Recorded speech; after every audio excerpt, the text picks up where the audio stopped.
Good evening, everybody. Thank you for joining us here at Pharafaneelya Worldly News Flash News.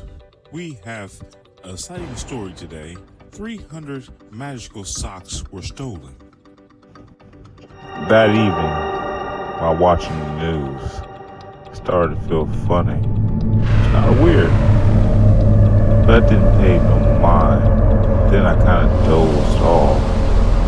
Then from there, it seemed that I wandered into some kind of weird mind dimension.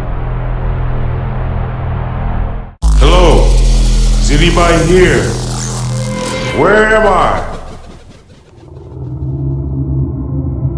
Whoa, what is that?